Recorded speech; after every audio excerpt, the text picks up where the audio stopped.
This is City Pulse Newsmakers, a weekly look at the issues and the people behind them in Greater Lansing. Brought to you by City Pulse, Lansing's weekly alternative newspaper. And now, here's your host, City Pulse publisher, Burl Schwartz. Good morning. This show may end with people throwing chairs at each other. I hope so. The topic is South Lansing, and our guests are former Ingham County Commissioner Mark Grebner, Lansing City Councilwoman Kathy Dunbar, who's the Executive Director of the South Lansing Commercial Community Development Association. And Colin McGuire is a lawyer with ties to South Lansing. We'll find out more about that in a minute. The reason our topic is South Lansing is in January, Mark Grebner said in a talk in Lansing the following about South Lansing: "I'm an elitist. Any place that has payday loans, pawn shops, blood banks, instant tax refunds, rent to own, girly clubs, that's not my place. They're not my people. I like places that have good bookstores. I like having the New York Times delivered to my door." And he went on, "South Lansing is confusing to me. There's no core to turn into a walkable corridor. There's no hipsters down there. There's no millennials except millennials with drug problems. South Lansing doesn't fit into any narrative I can think of." Before the first chair is thrown at you, do you care to elaborate? Well, I'd actually like to put it in a little bit more context. The quote is correct because it was taken from a recording, but actually it wasn't part of my talk. My talk had nothing in the world to do with South Lansing. The reporter said, "Well, what about South Lansing?" And I said, "I don't really have anything to say about South Lansing." So this was after the talk, just Entirely. to the reporter. Right. Oh, yeah. Okay. Yeah. So you know, it wasn't exactly out of context. But what I was talking about was development policy in Michigan. Wasn't even talking about Lansing. And the reporter kept going back to, "What about South Lansing?" And I just said, really, it's not part of my narrative. I should apologize to people in South Lansing. I have discovered since I said that the New York Times home delivery is available everywhere in South Lansing. Everywhere in the city of Lansing. Right. Unlike Jackson, unlike Saginaw or Flint, you can get the New York Times. Right. I could live there. Which was no small feat. When I moved into Lansing, you could not get the New York Times, and the reason was they didn't want Lansing's demographics. That's right. So, Ms. Dunbar, other than his clarification about the New York Times, what's your response? First of all, I know Mark. I appreciate Mark. I love candor. I knew that this was not part of his speech. I knew that this was something that Belinda had asked as a resident of South Lansing. And I'll plug in that Colin also lives in South Lansing. I apologize, and I have to apologize to Belinda because she very clearly says, "So City Pulse asked."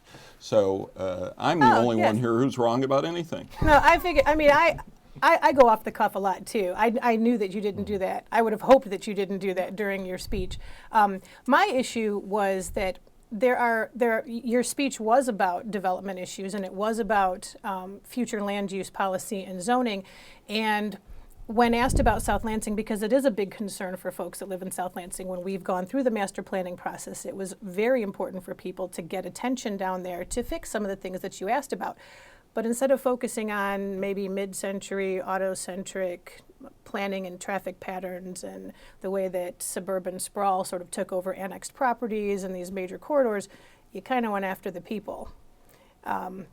No millennials down there except millennials that use drugs, that have drug problems. No, that's not quite what I said. And again, the context is a little different. I was really saying, if you heard that a group of 20-somethings were meeting in East Lansing, they were in a park, your immediate thought would be fraternity or something. If you found that if all you knew was that a group of 20-somethings were meeting in Lansing, in South Lansing, I'd say that they were on the river trail. Well, I'm talking about a meeting, like in a park. They'd probably be at my house. They could be at mine. Okay. They could be at mine. By the way, and just so you know, I don't do drugs. No. Okay, anyway. No. I mean, just if I'm going to be attacked, I should be attacked for actually what I said, what I was talking about. Outdoor gatherings in South Lansing of 20-somethings, you don't have kind of, the college crowd there, for example. You have other crowds. That's not about everybody who lives there. What I was talking about, and this is my response to Belinda, was what is in South Lansing to serve as a nucleus for development, because I was specifically talking about population trends, and I was talking about the lack of a core around which to build development.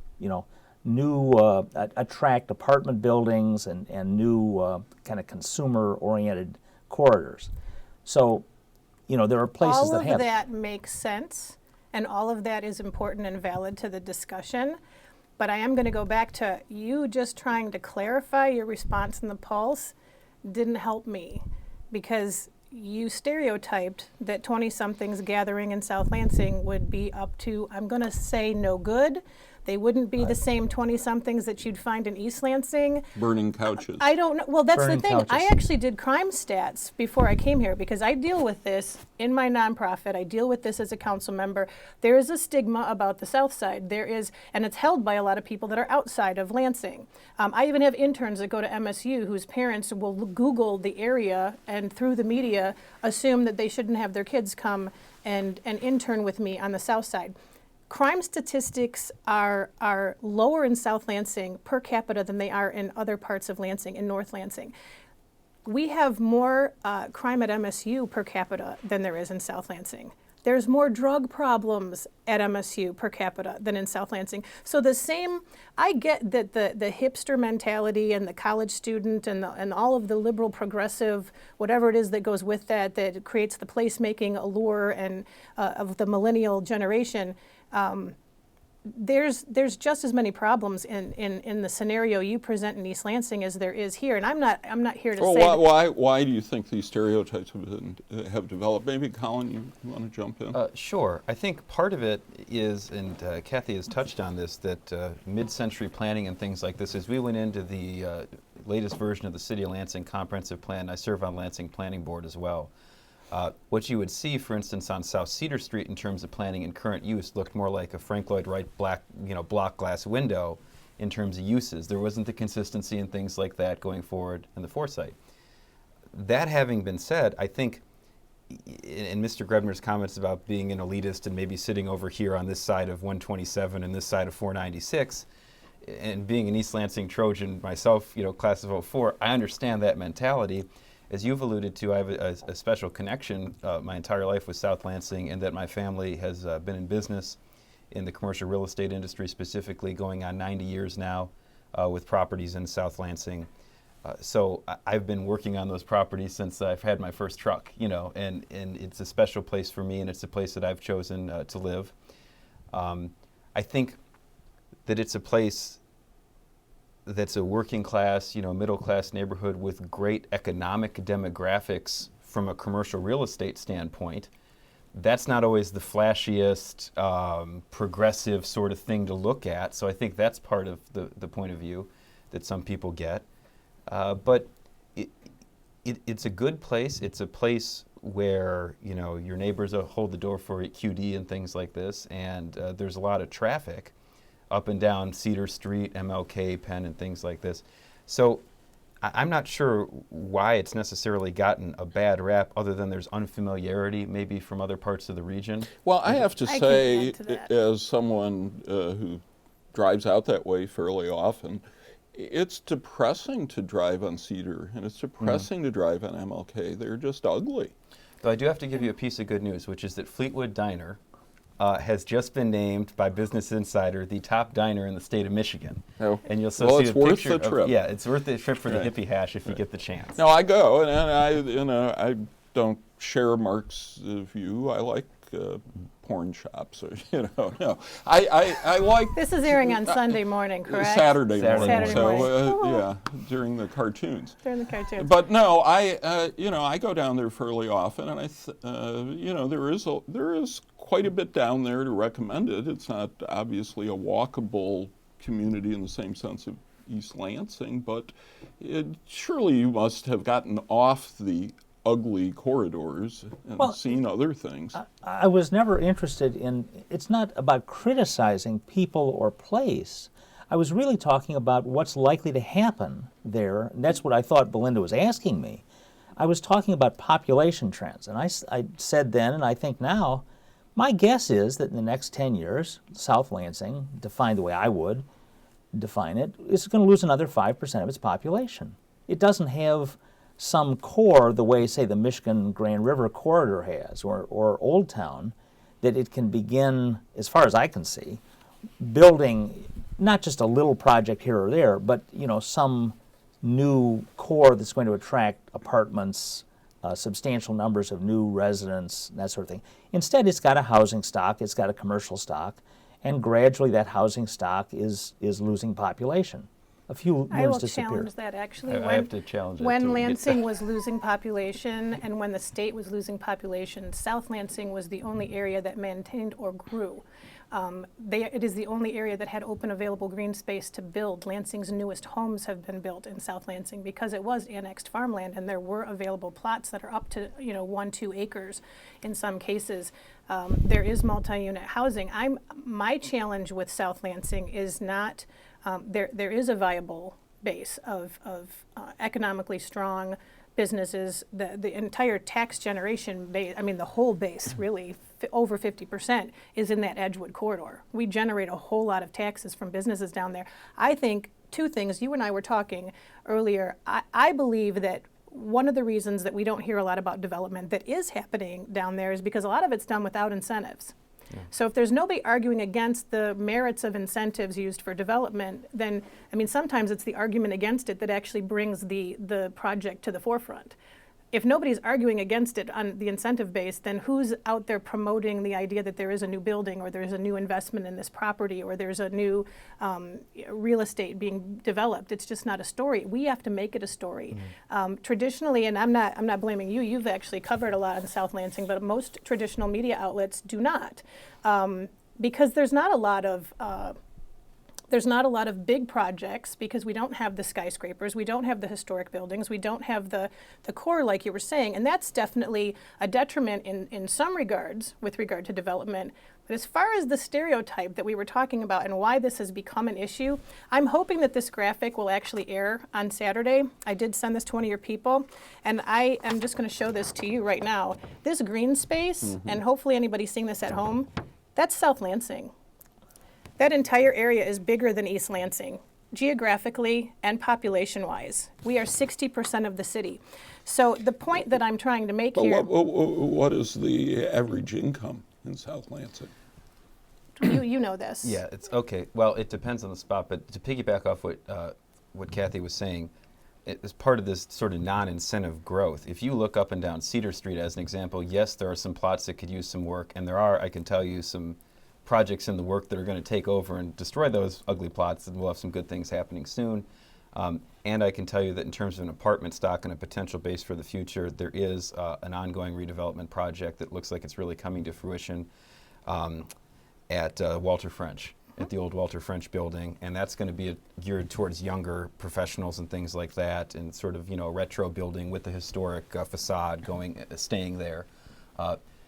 One of the things in terms of Edgewood is, yes, Edgewood is great, but we found it in terms of the properties that my family company works with, is that we get national chains up and down Cedar Street, way far as north as Kavanaugh, because of those salary demographics that you're asking about. So, the range, you sort of do this market study, right, where you say, okay, here's a site, then what's the median income, certain distances out and things like that. The median could be somewhere, say, for the average household, could be somewhere between maybe 40 and 60. It just depends on the area. But where the power is there and where national brands who have a national or even international focus as they look at their economic interest, what they see is the pure numbers and what Kathy's talking about and the density. And so they'll go way far away up from 96 and things like this and establish themselves as national brand. They will invest without government incentives and without a lot of pomp and circumstance, as it were, in this area.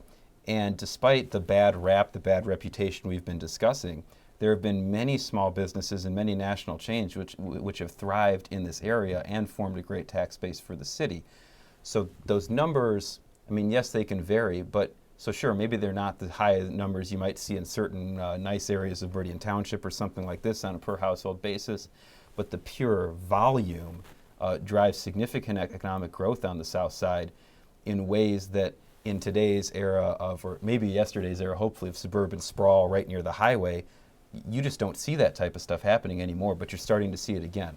So in some ways you could say that Cedar Street, from that pure density economic standpoint, could form an economic model as opposed to a detriment. Mark, any reaction? Well, in effect, I mean, if we talk about national chains, there are already, I don't know, 3 McDonald's on Cedar Street. I don't think there's room for another one. But, you know, that's really what we're talking about. I mean, yes, there are a lot of infill, replacement, what amount to strip mall type locations there. And certainly, South Lansing has a substantial population, and it has very good traffic arterials, so it attracts us. I'd also say that when I was talking to your reporter, I defined South Lansing to mean pretty much what people really mean when they think of South Lansing. Is that? Well, I think of South Lansing as being south of Mount Hope and between about Aurelius and Pleasant Grove. I'm thinking about not over by the post office. I'm not talking about Dunkel Road. I'm not talking the other side of Waverly. And I'm not talking about Rio Town. Now, if somebody wants to claim all those, it's sort of imperialism, but you can claim them if you want. But I told Belinda that really I was thinking about a fairly limited area, and you know, with kind of tired housing stock, and I guess nobody's really disagreed with me. I guess Well, I could. I mean, I will. Well, I, in fact- gladly. but here, you know, when you look at the housing stock and you talk about maybe Well, the youth let's issue. talk about the Okay. geographic definition Sure. of South Lansing. I mean, I do know, you know, it is south of 496, but is that really the issue here, Rio Town? Well, I can tell you the business associations would look at this Yeah. map, for instance, and other community development associations. Now there are, of course, neighborhoods within South Lansing. You know, there's maybe Old Everett neighborhood is Right. a certain area, and there's other neighborhoods. Yes, that's the case. But those neighborhoods combined certainly do consider themselves to be South Lansing. and from a Really? business Moore's standpoint- River Drive Yes, Yes. thinks of itself as South Lansing. it is South Lansing. Well, And well, yes. do you think anyone on think Moore's of- River think Drive of thinks they live in Sycamore- South Lansing? I live 2 houses from Moore's River Drive, and I live in South Lansing. This is the problem. When you pick and choose what you want to be a part of the picture that you create, you can cut out all of the nice segments around it and leave this hole in the middle. But the Sycamore Park neighborhood, the Forest View neighborhood, the Moores Park neighborhood, the Quentin Park neighborhood, Sagamore Hill, the group over on Cambridge, Averill Woods, Luton Rich, Colonial Village, going down to Churchill Downs, Leno, which is in Eaton County, which has an amazing park with a beautiful view of the river. We have 4 miles of riverfront down there. We have access to the river trail in every area now. There's parks everywhere. There is beautiful housing stock down there. When we did the economic development study to get the new grocery store in Colonial Village a couple years ago, several of the neighbors, one of whom is a professor at MSU, did demographic research on pocket neighborhoods. They were north of Jolly, south of the river, in the shopping region of that Colonial Village area. The demographics were higher than some neighborhoods in East Lansing. The home ownership was higher. The educational levels attained. Well, but of course, East Lansing has the highest incidence of poverty in the metropolitan area. There are census tracts in East Lansing which are 90% below the poverty level, and that's because they are 21 years old and attending MSU. We cut out those when we did the studies. What I'm No, saying is, well, okay, There's nothing in East Lansing that is non-student that is low or moderate income. Okay, it's a fairly high income area, particularly the metropolitan area. It but may be. students are hard. The students I'm change not the arguing statistics. with you about Okay. students changing the. I'm not arguing with Okay. you at all. That's why when I did the crime reports, I actually separated out MSU versus East Lansing so that I wouldn't blur the lines with that. So are you saying essentially all you really have is a PR problem? There is a PR. I mean, No, obviously, but is that all you have? No, there's a there's built definitely environment there's a problem. built environment Yeah, problem. There's a built environment and a PR problem. But that's true of the entire region, and I want to make that clear. As we're sitting here talking about Lansing, East Lansing, what have you, it's a regional issue. And I think to say we're going to sit here on the sidelines and say that somehow there isn't a connection between what's right here and what's 2-3 miles down the road, that's not the way we're moving forward as a community right now, as an overall Lansing regional community. And you know, Mr. Grebner brought up great points about the need for more centralized planning and things like this, but that's happening right now. And I think there's a question as to whether or not, and maybe this is Mr. Grevner's point, whether or not South Lansing's part of that solution and part of that planning, and if there's a way that it fits into that narrative. And I think the answer is yes. What we're seeing right now, it doesn't matter if you call it the city of East Lansing is working on a new comprehensive plan right now. There's some gorgeous comprehensive planning concepts you can see at the Broad Museum at one of their exhibits right now. MSU's College of School of Planning, Design, and Construction is doing their world-class built environment initiative. Lansing is doing Lansing 3.0. All these things are coming together, but they're all really the same concept, which is that the whole region has an image problem and a built environment problem, and we're not attracting the types of young people, young professionals, and entrepreneurs of all age that we need to this area. So when we say, okay, this is the problem in South Lansing, time out. It's a regional problem. It's not just a South Lansing issue. But within that region, who has the biggest, what you call a built environment problem? South Lansing. Doesn't it? It could be. It could. Well, there are all parts of Lansing have. So how do Oh, we yeah, all solve parts it? of, it's not just But- South Lansing. No, it's not just South Lansing, but The master plan. I was going to say, it seems depends worse what in you want it South to do, though, and Lansing. where it fits in the narrative. Because if the narrative for South Lansing is, this is a place where services have been offered and affordable housing stock is available and things like that, and then we want to go ahead and build this world-class built environment, Mid-Michigan Sustainable Corridor type stuff that HUD's been funding in terms of planning from the capital out to East Lansing, and we want that to be the restaurants, the coffee shops, the research centers, the mixed use and living environment with green roofs and all this fun stuff. I mean, that's fantastic built environment pieces, and we want that. But where's the support for that coming? Where are the support services? Where's someone who's my age? Where can we come in and get affordable housing stock? We can do that. There's opportunity for growth economically and personally in South Lansing, and there's growth for those services and those national chains to come in. Before I stop, I actually want to give you guys a little present here, if you would indulge me. We have here some pins, and these are from... I was going to ask you what that pin is.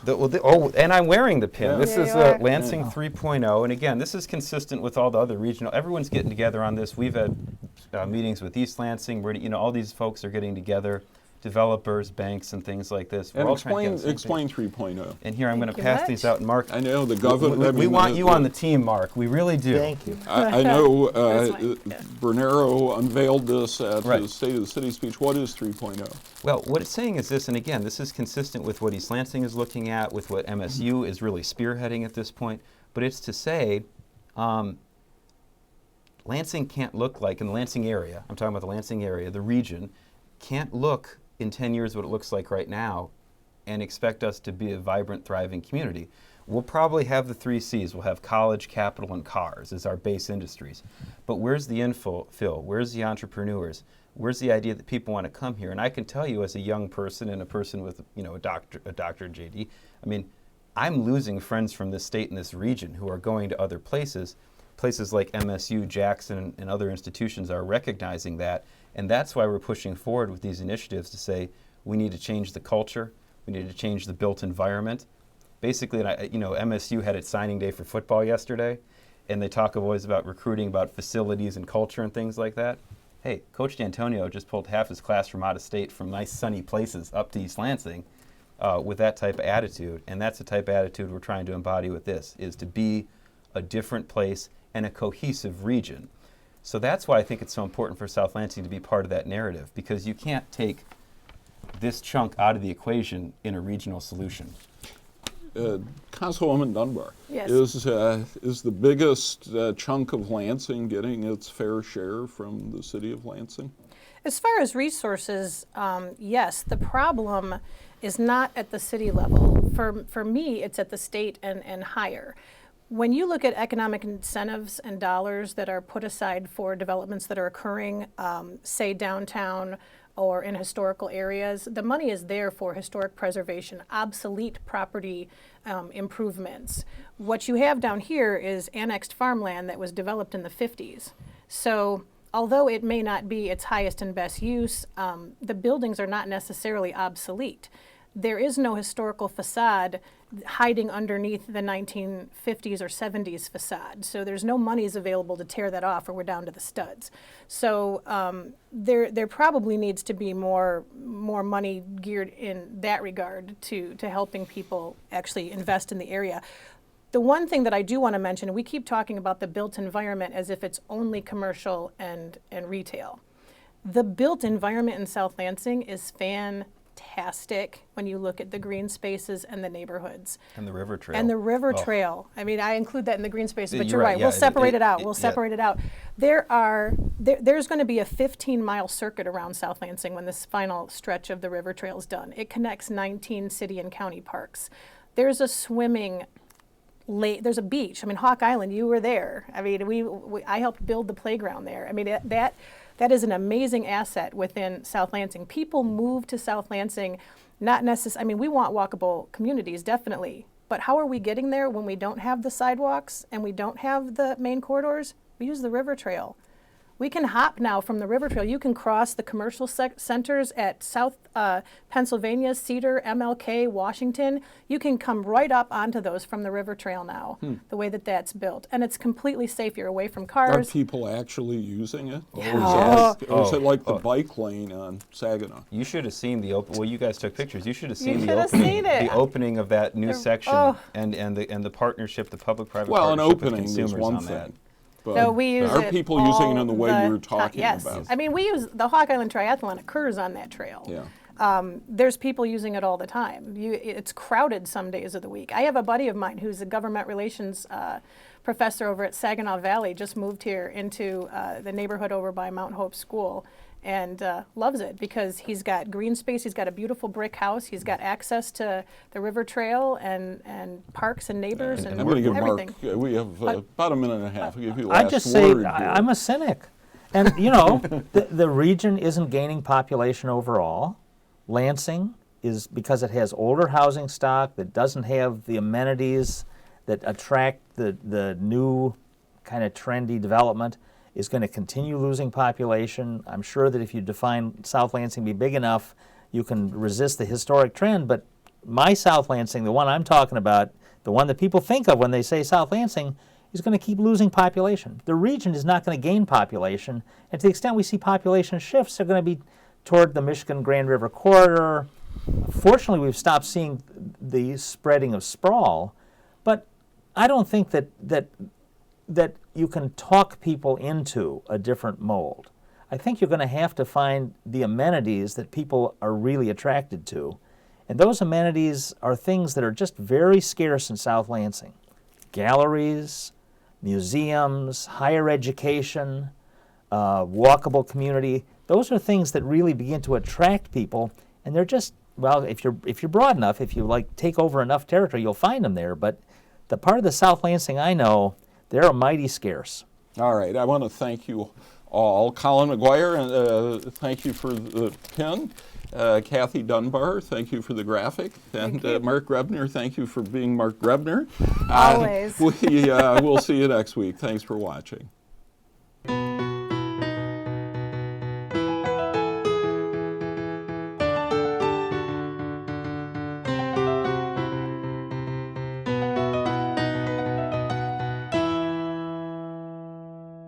Thanks for watching.